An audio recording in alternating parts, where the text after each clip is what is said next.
Hello, I'm 7 First Alert meteorologist Hallie Vogel. A warm day ahead, a rainy day at times. Grab the umbrella, keep it handy over the next several days. Even a rumble of thunder cannot be ruled out. We'll stay warm through Saturday.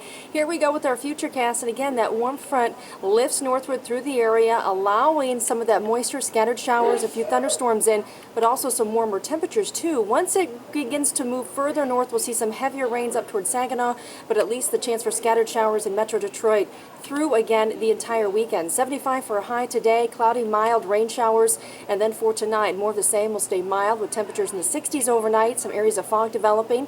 Near 80 for high Friday and Saturday.